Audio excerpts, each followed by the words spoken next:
Hola a todos, bienvenidos a Filosofía de Película, yo soy Oscar. Muy probablemente muchos de ustedes hayan visto ya el video 3 mitos sobre la ciencia que te creíste del canal Adictos a la Filosofía. Si no lo han hecho se los recomiendo calurosamente, creo que es uno de los mejores videos de un canal que ya de por sí tiene un nivel medio muy alto. Quiero comentar un pasaje específico de ese video, que es este. Y el tercer error está en presentar como algo novedoso y recién descubierto por la ciencia un hecho, el ínfimo tamaño de la Tierra con respecto al resto del cosmos, que sencillamente se conocía de sobras en el mundo antiguo. Ya en el siglo III a.C., Arquímedes, en su obra El contador de arena, estimaba pues que el radio de la Tierra era como mínimo 1000 millones de veces más pequeño que la distancia a la estrella más cercana. Y acá hay algo que me hizo ruido de inmediato cuando estaba viendo el video, que es el anacronismo de hablar de la distancia a la estrella más cercana, cuando Arquímedes, igual que la gran mayoría de sus contemporáneos, creía que todas las estrellas estaban a la misma distancia. Probablemente Enrique esté usando alguna fuente indirecta no muy buena en este caso.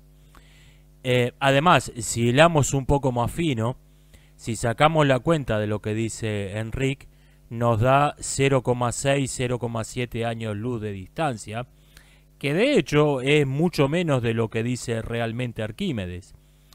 Así que quiero hilar fino en este breve pasaje, por lo demás estoy totalmente de acuerdo con lo que dice en el video. O sea, esto no es tanto una video respuesta, sino una video nota a pie de página, donde quiero hilar fino con este pasaje minúsculo y claramente secundario. Vamos con esto. Arquímedes de Siracusa fue un geómetra del siglo III a.C., quien, además de sus incontables aportes a la geometría, le dio una gran importancia a la aplicación práctica de la ciencia, algo que no era típico en su época, de hecho estaba un poco mal visto. Por eso Arquímedes, además de sus teoremas y de sus cálculos aritméticos, se dedicó a construir toda clase de artefactos prácticos, desde hornos solares hasta máquinas de guerra. Dio también una gran importancia a la educación y por eso diseñó algunos de los juguetes didácticos más antiguos que se conocen.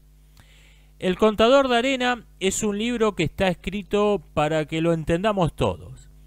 Sus ideas más complejas, que requieren un conocimiento de matemáticas bastante avanzado, están expresadas sobre todo en su correspondencia con su amigo Eratóstenes, que dicho sea de paso, hoy en día es recordado casi exclusivamente por haber medido la circunferencia de la Tierra, pero lo cierto es que fue un hombre tan versátil, tan multifacético como Arquímedes. Decía, Arquímedes no se mete en cuestiones de hilar fino en el contador de arena.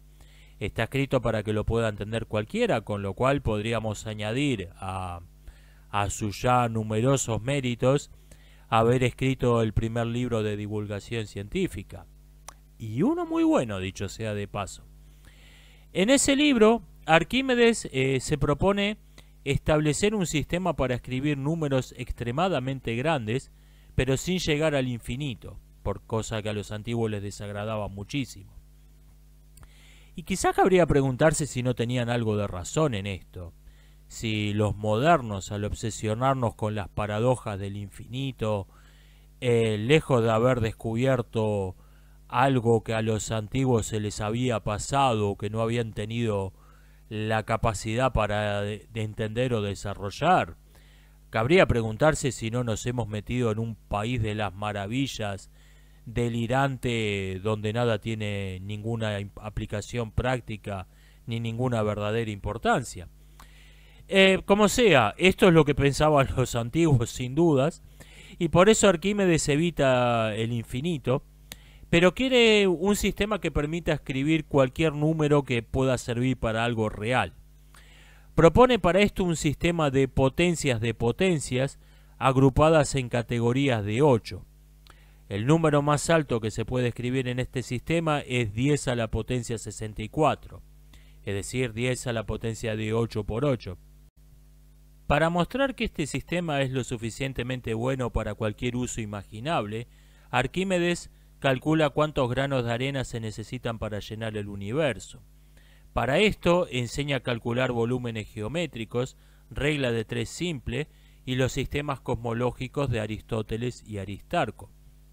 Explica también por qué él prefiere el sistema geocéntrico de Aristóteles, al que él mismo hizo algunas mejoras, y no el heliocéntrico de Aristarco. Pero incluso el universo de Aristarco, dice, se puede llenar con una cantidad de granos de arena expresables con su sistema, específicamente 10 a la potencia 63. Posteriormente, el sistema geocéntrico iba a ser perfeccionado por Hiparco de Nicea. En la Edad Media fue divulgado sobre todo por la obra del astrólogo Ptolomeo, por lo que se lo conoce de modo un tanto impropio como modelo tolemaico. Tanto Hiparco como Aristarco intentaron responder a una pregunta planteada por Platón. ¿Cuál es el sistema que explica los movimientos de los astros, reduciéndolos a la menor cantidad posible de movimientos circulares? Técnicamente, Aristarco hizo esto mejor y hoy sabemos que su sistema era correcto.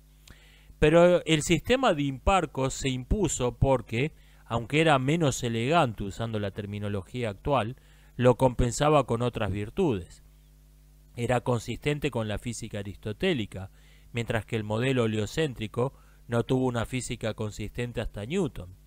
El sistema de Aristarco no explicaba por qué nos vemos a las estrellas moverse en círculos en el cielo a lo largo del año, o lo explicaba postulando que las estrellas debían estar extraordinariamente lejos y tener un diámetro comparable a la órbita de Saturno. Y aunque hoy sabemos que hay algunas estrellas de ese tamaño, incluso mayores, esto era en realidad un error de cálculo. Por otra parte, aunque el sistema de Hiparco requería de unos pocos movimientos circulares de más, estos eran todos movimientos de la misma clase, mientras que en el sistema de Aristarco la Luna era un objeto único en su tipo.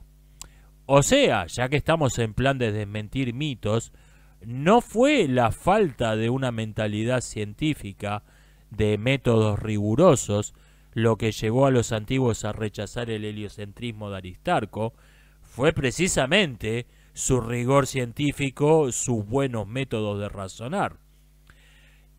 Por la misma razón, vamos a tirar abajo otro mito, por las mismas razones por las que el sistema de Aristarco no pudo imponerse al de Hiparco, hubo también muchos antiguos que siguieron prefiriendo el modelo terraplanista durante siglos. Hoy se los conoce como los terraplanistas científicos, para distinguirlos de los seguidores del charlatán falso médico líder de culto Samuel Rowbotham, cuyas ideas por alguna razón extraña se pusieron de moda en internet hace unos años. El último terraplanista científico fue quizás el poeta Tito Lucrecio Caro en el siglo I a.C., aunque Lucrecio es un caso un poco dudoso, porque su idolatría de Epicuro tenía algo de culto religioso, así que podemos considerarlo un caso dudoso. Pero en todo caso, el caso de Lucrecio muestra que uno de los intelectuales más prestigiosos de Roma en la época de Julio César todavía podía creer que la Tierra era plana sin ser ridiculizado por ello. Galileo demostró de modo prácticamente definitivo el heliocentrismo, pero fracasó en medir la paralaje estelar, esto es, esos circulitos o pequeñas elipsis que deberían hacer las estrellas en el cielo a lo largo del año, por lo que su sistema coexistió durante por lo menos décadas, quizá más de un siglo, con el último modelo geocentrista científico, postulado por el danés Tycho Brahe. Y aprovechemos para desmontar otro mito cientificista. Recuerdo haber escuchado en algún documental de divulgación científica en la televisión por cable, bastante bien producido, que alguien dijo algo así como: en realidad, después de Galileo, ya todos los científicos sabían que la Tierra giraba alrededor del Sol, pero como Brahe vivió en una época de superstición e ignorancia, dominada por el dogmatismo religioso, buscó con su sistema una fórmula de compromiso que reconciliara los descubrimientos y conocimientos de la ciencia, pero sin contradecir los dogmas de la Iglesia Católica. Ajá, sí, puede ser. Eso sí, me parece que le faltó explicar por qué a un luterano como Brahe le importaría tres pepinos contradecir a la Iglesia Católica. Creo que es algo que deberían haber explicado para que tenga sentido lo que estaban diciendo. Galileo no tenía una opinión formada acerca de lo que eran las llamadas estrellas fijas, pero opinaba que debían ser objetos del mismo tamaño que el Sol y que no estaban todas a la misma distancia. El único aporte verdaderamente relevante que hizo el poeta filósofo Giordano Bruno a la astronomía fue criticar que la esfera de las estrellas fijas de Galileo era algo totalmente superfluo, un resabio de la teoría tolemaica conservado por costumbre. En Galileo había quedado reducido a una pared transparente que no cumplía ninguna función para explicar los movimientos del sistema solar, tras la cual seguía habiendo más espacio y otros soles flotando en él. Podíamos eliminar esta esfera y no pasaba nada. Opinión por la que fue considerado Bruno un teórico de las conspiraciones antivacunas que no creía en la ciencia. En el siglo XVIII hubo un debate acerca de si las llamadas nebulosas en espiral eran sistemas estelares en formación u otras galaxias.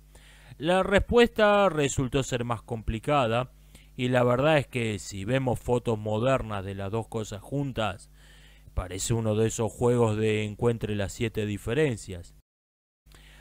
Y por cierto, mientras tenían lugar estas discusiones, esto era el telescopio más grande del mundo. A fines del siglo XVIII, William Herschel construyó el telescopio más grande del mundo hasta la época, con diferencia, con el propósito principal de medir la paralaje estelar. Hay cierta polémica acerca de quién fue el primero en lograr esto, pero lo importante es que, para mediados del siglo XIX, se conocían las paralajes y, por lo tanto, las distancias a unas 70 o 60 estrellas.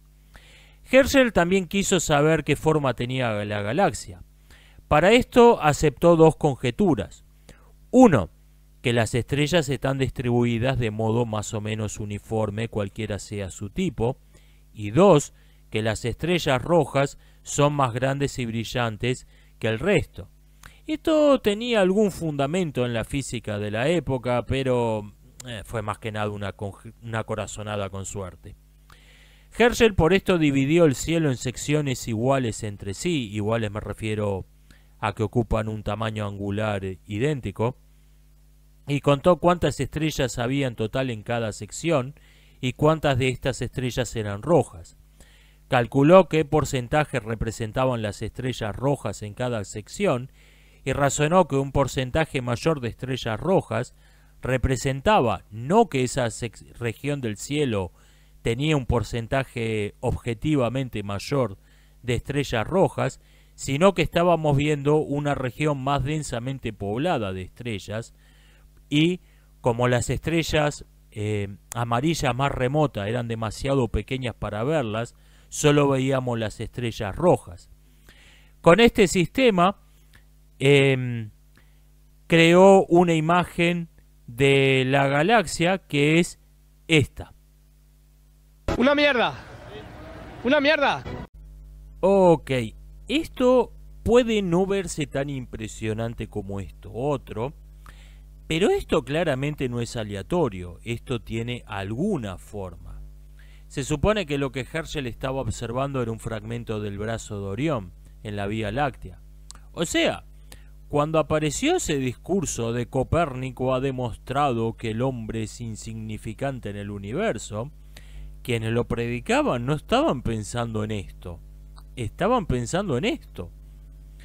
La técnica de la paralaje, esto es, medir la posición de un objeto y volver a medirla 6 meses después desde el extremo opuesto de la órbita terrestre, tiene un límite, porque las distancias interestelares son tan enormes que incluso los 300 millones de kilómetros de diámetro que tiene la órbita terrestre se terminan volviendo despreciables después de unos 50 o 100 años luz de distancia.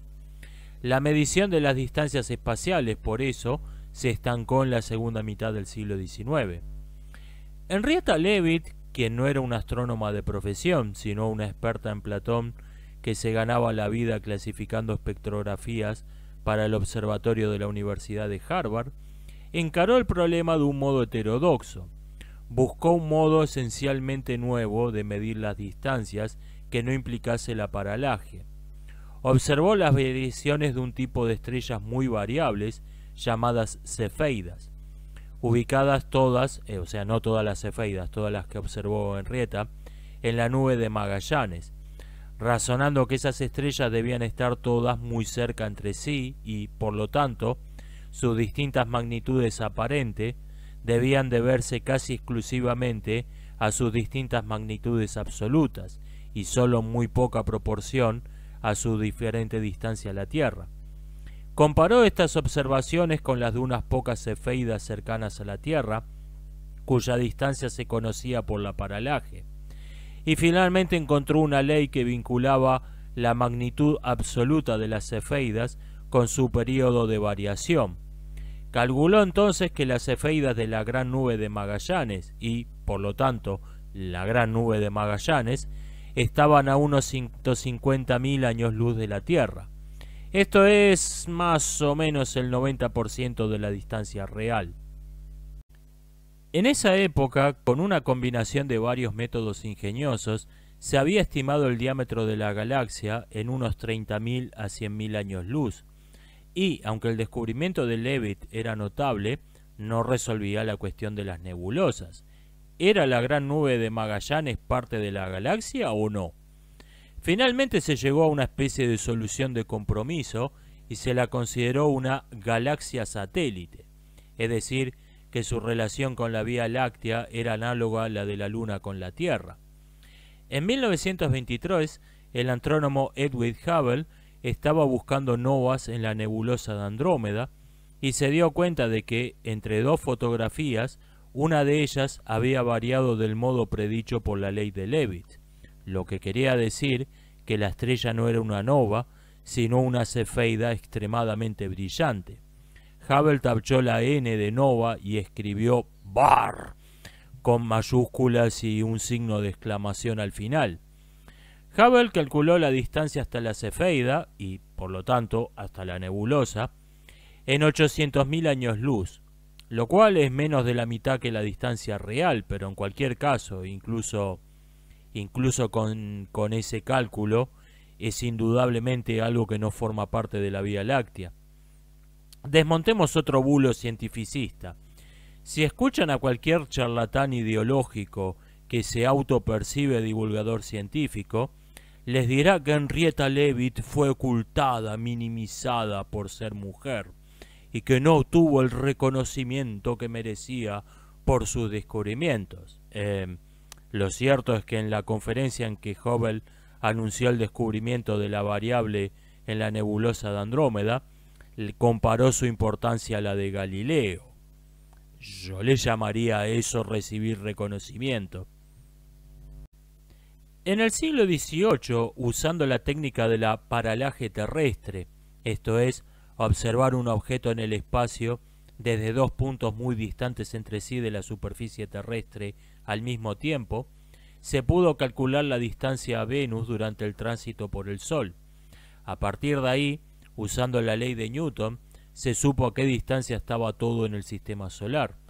Usando la paralaje estelar, es decir, una técnica parecida pero esta vez aprovechando el movimiento de la Tierra en torno al Sol, lo que permite medir distancias incomparablemente mayores, en el siglo XIX se supo la distancia a algunas cefeidas, y usando la ley de Leavitt, que fue descubierta gracias a que se conocía la posición de esas cefeidas, se calculó la distancia a la galaxia más cercana. Comparando un tipo particular de supernovas, las cuales tienen algo así como su propia ley de Leavitt, vamos a decir para simplificar, en la galaxia de Andrómeda, con otras supernovas similares en otras galaxias en un radio de 50 millones de años luz, se pudo observar que había una correlación entre el corrimiento al rojo de la luz de las galaxias y su distancia a la Tierra. A partir de ahí, el corrimiento al rojo permitió calcular las distancias a cualquier objeto visible, no importa lo ridículamente lejos que esté. Entonces, Arquímedes decía que si el sistema de Aristarco era correcto, la esfera de las estrellas fijas tenía que estar a una distancia tal que la órbita de Saturno fuera al diámetro de la Tierra, lo que la esfera de las estrellas fijas a la órbita de Saturno. Esto nos da unos 40 años luz de diámetro si sacamos la cuenta. Nietzsche, uno de los principales defensores de la humillación cósmica, provocada supuestamente por Copérnico, creía que el universo tenía unos 30.000 a 100.000 años luz de diámetro. Yo no veo una diferencia esencial entre esos dos números. Desmontemos otro mulo. Por ahí alguien piensa, bueno, pero Nietzsche era un filósofo, no era un científico, no como yo que sigo al robot de Pekín en YouTube. Respuesta: Nietzsche fue discípulo de Boltzmann y sus críticas y comentarios a las ideas de su maestro fueron discutidas por los mejores físicos de su tiempo. Nietzsche representaba lo más avanzado de la ciencia de su tiempo, como Arquímedes representaba lo más avanzado de su época. Y en general, los filósofos han sido gente con muy buena formación científica, no con muy poca. Y si nos vamos un siglo antes, a los orígenes del mito de la humillación cósmica, la diferencia es todavía menor. Kant creía correctamente que Sirio se encontraba a entre 100.000 y 1.000.000 de unidades astronómicas de la Tierra y el Sol. Especulaba que Sirio era el centro de la galaxia, se equivocaba en esto, y que el Sol estaba a mitad de camino entre el centro y la periferia. El resto de las estrellas estaban distribuidas de modo más o menos homogéneo en un patrón circular. Es verdad que Kant creía que este era solo uno de muchos, quizás infinitos, universos islas en el espacio, pero esta era precisamente la parte menos aceptada de sus ideas. Respondamos una última objeción. Alguien podría argumentar que, aunque los filósofos medievales o incluso los de la baja antigüedad sabían que el universo era enorme, sus ideas estaban influenciadas por los pensadores previos que lo ignoraban. Este argumento es lo que se llama un hombre de acero, lo opuesto a la falacia del hombre de paja. Es decir, estoy presentando un argumento que de hecho es más fuerte que el que realmente presentan los adversarios. Bueno, pues resulta que hasta este hombre de acero puede ser refutado fácilmente. Arquelao, discípulo de Anaxágoras y maestro de Sócrates, intentó calcular empíricamente la mitad de la distancia entre la Tierra y el Sol, comparándola con la distancia entre Atenas y Cartago. No pudo observar ninguna diferencia entre el cateto mayor y la hipotenusa del triángulo rectángulo formado por Atenas, Cartago y el Sol, de donde concluyó que la distancia entre esas ciudades era despreciable comparada con la distancia al Sol. Yo saqué la cuenta y el ángulo entre el cateto mayor y la hipotenusa en ese triángulo es de 0,00038 grados. Arquelao no tenía la menor chance de medir esto con los instrumentos de su época. Sócrates sin dudas conocía este dato. Anaxágoras, por su parte, creía que todo esto, el Sol, la Luna, los planetas y demás objetos cercanos a nosotros, eran solo partículas de polvo en un gigantesco tornado cósmico que éramos demasiado pequeños para poder ver. Arquelao muy probablemente creía lo mismo. Sócrates es menos probable, pero sin dudas conocía la hipótesis.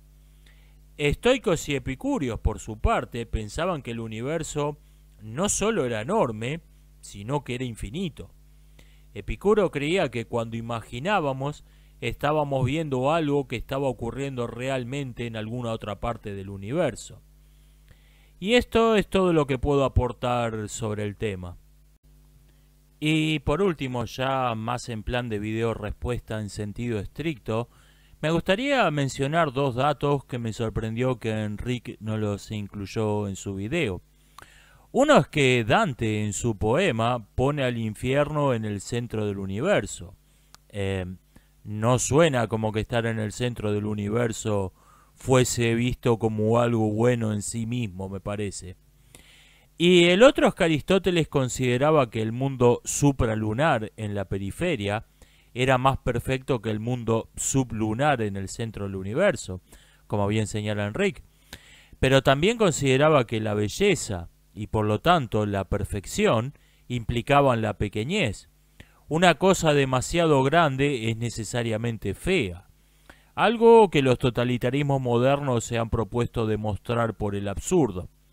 Es decir, que Aristóteles no solo no hubiese considerado que el elefante era superior al hombre por ser más grande, en todo caso, lo hubiese considerado inferior por eso mismo.